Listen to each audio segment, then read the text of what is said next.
आज इस वीडियो में हम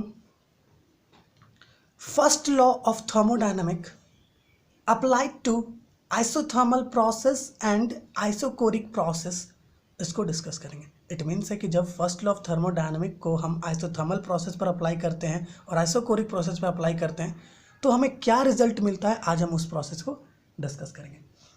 सो first of all, welcome to my channel the physics family. अगर हम आइसोथर्मल प्रोसेस का बात करें तो आइसोथर्मल प्रोसेस क्या है? आइसोथर्मल प्रोसेस एक ऐसा प्रोसेस है जिसमें टेम्परेचर T वो हमेशा कांस्टेंट रहता है, वो बदलता नहीं है। ठीक है, वो हमेशा कांस्टेंट रहता है। डिफरेंट स्टेट्स में भी वो टेम्परेचर T हमेशा कांस्टेंट रहता है। तो जब हम आइसोथर्मल प्रोसेस पर फर्स्ट लॉ ऑफ थर्मोडायनेमिक्स को अप्लाई करेंगे तो क्या होगा वो हम यहाँ पर देखते हैं। पहले अब देखो, फर्स्ट लॉ ऑफ थर्मोडायनेमिक के मुताबिक हमारे पास क्या है? dq is equal to du plus dw, है ना। अब इस चीज़ को समझने के लिए सबसे पहले हम यहाँ कंसिडर कर ले कि हमारे पास एक सिलेंडर है जिसका दो साइड्स इंसुलेटेड है, उसका थर्ड साइड मतलब जो बॉटम है वो कंडक्टिंग बॉटम है ना। और इस सिलेंडर में हमने एक गैस इनक्लोज करके रखा है ना, एक गैस रखा है और एक पिस्टन है जो फ्रिक्शनलेस, वेटलेस और इंसुलेटेड है ये भी। ठीक है, अब यहाँ पर जो गैस प्रेजेंट है इस सिलेंडर में, जो गैस इनक्लोज्ड है, इस गैस का टेम्परेचर कुछ इस तरीके से है कि ये टेम्परेचर और सराउंडिंग का टेम्परेचर दोनों सेम है। दोनों को हमने T1 डिग्री केल्विन कंसिडर किया है। इस गैस का टेम्परेचर भी T1 डिग्री केल्विन है और सराउंडिंग का टेम्परेचर भी T1 डिग्री केल्विन है।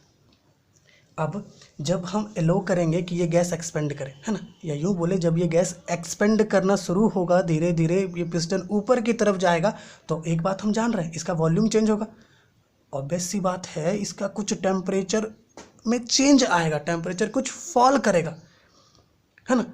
जैसे ही इसका टेम्परेचर, इस गैस का टेम्परेचर जैसे ही फॉल करेगा, कुछ अमाउंट ऑफ हीट इसे सराउंडिंग से मिलेगा, जिससे इसका टेम्परेचर क्या होगा, फिर से T1 डिग्री केल्विन पर ही आ जाएगा। इट मीन्स है कि इसका टेम्परेचर कांस्टेंट रहेगा जब ये एक्सपेंड करेगा तब भी। तो जब ये एक्सपेंड कर रहा है तब भी इसका टेम्परेचर कांस्टेंट रह रहा है। तो इस केस में जो चेंज इन टेम्परेचर है ना, जो चेंज इन टेम्परेचर है डेल टी, ये ज़ीरो हो रहा है। जो चेंज इन टेम्परेचर है डेल टी, ये ज़ीरो हो रहा है। इट मीन्स है कि जो चेंज इन इंटरनल एनर्जी है डी यू, ये ज़ीरो होगा। According to first law of thermodynamics D Q is equal to D you plus D W है। D Q small amount of heat है जो हम सिस्टम को दे रहे हैं। डी यू क्या है? डी यू क्या है? चेंज इन इंटरनल एनर्जी, और डी डब्ल्यू वर्क डन है। जब आइसोथर्मल प्रोसेस में टेम्परेचर कांस्टेंट रह रहा है तो उस केस में जो चेंज इन टेम्परेचर होता है वो ज़ीरो होता है। चेंज इन टेम्परेचर ज़ीरो होता है ना। जब टेम्परेचर ही नहीं बदलेगा सिस्टम का तो उसका इंटरनल एनर्जी में कैसे चेंज आएगा? टेम्परेचर अगर इंक्रीज़ करता है तो उस सिस्टम का इंटरनल एनर्जी भी इंक्रीज़ करता है, लेकिन जब टेम्परेचर डिक्रीज़ करता है तो सिस्टम का भी इंटरनल एनर्जी डिक्रीज़ करता है ना। तो इससे हमें क्या पता चल रहा है कि जो चेंज इन इंटरनल एनर्जी है डी यू, वो ज़ीरो है।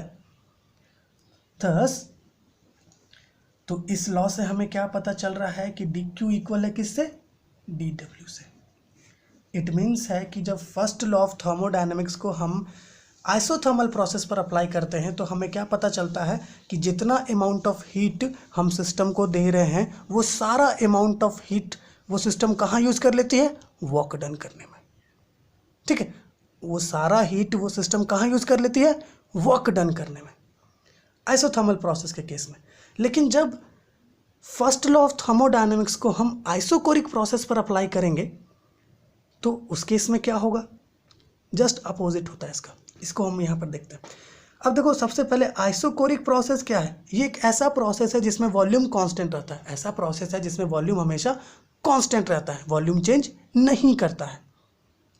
अब according to first law of thermodynamics जो मैथमेटिकल एक्सप्रेशन है हमारे पास वो क्या है? D Q is equal to D you plus D डब्ल्यू। अब यहाँ पर क्या है, जो स्मॉल वर्क डन है डी डब्ल्यू, इसे हम कुछ इस तरीके से लिखते हैं पी डी वी। ठीक है, इसे हम कुछ इस तरीके से डी डब्ल्यू को पी डी वी से डिनोट करते हैं। रिप्रेजेंट करते हैं। तो हम यहाँ लिख सकते हैं d Q is equal to D you plus p d v. अब जरा सा यहाँ गौर करें, आइसोकोरिक प्रोसेस में जो वॉल्यूम है वो कांस्टेंट रह रहा है। इट मीन्स है कि जो चेंज इन वॉल्यूम होगा डेल वी ये ज़ीरो होगा। इट मीन्स है जो चेंज इन वॉल्यूम होगा डेल वी ये ज़ीरो हो रहा है। तो इस केस में जो वर्क डन होगा वो ज़ीरो होगा। कहने का मतलब है कि जब वॉल्यूम कांस्टेंट होगा तो ना तो गैस एक्सपेंड करेगा ना कंप्रेस होगा, उसका वॉल्यूम को मेंटेन रखना है, कांस्टेंट वी पर रखना है। तो उस केस में जो वर्क डन होगा सिस्टम के द्वारा या सिस्टम पर वो ज़ीरो होगा। देन अगर हम इस लॉ में डी वी का वैल्यू ज़ीरो पुट कर दे तो हमें क्या मिलेगा, d Q is equal to D u. It means है कि जो अमाउंट ऑफ हीट हम सिस्टम को दे रहे हैं वो सारा अमाउंट ऑफ हीट कहाँ यूज़ हो रहा है, उस सिस्टम का इंटरनल एनर्जी को इंक्रीज करने में। आइसोकोरिक प्रोसेस पर जब हम फर्स्ट लॉ ऑफ थर्मोडायनेमिक्स को अप्लाई करते हैं तो हमें क्या पता चल रहा है कि जितना अमाउंट ऑफ हीट हम सिस्टम को देंगे वो सारा अमाउंट ऑफ हीट वो सिस्टम ऑब्जॉर्ब कर लेगी अपने पास, जिससे उसका इंटरनल एनर्जी चेंज होगा। ठीक है, इंक्रीज होगा या डिक्रीज होगा। लेकिन आइसोथर्मल प्रोसेस में क्या था, इंटरनल एनर्जी ज़ीरो हो जाता है और जितना अमाउंट ऑफ हीट हम सिस्टम को देंगे वो सारा अमाउंट ऑफ हीट वो सिस्टम वर्क डन करने में खर्च कर देती है, यूज़ कर लेती है। सो आज हमने फर्स्ट लॉ ऑफ थर्मोडायनेमिक्स को आइसोथर्मल प्रोसेस और आइसोकोरिक प्रोसेस पर अप्लाई किया। अगले वीडियोस में हम फर्स्ट लॉ ऑफ थर्मोडायनेमिक्स को और भी डिफरेंट प्रोसेसेस पर अप्लाई करेंगे। So thank you so much for watching this video and please subscribe the physics family.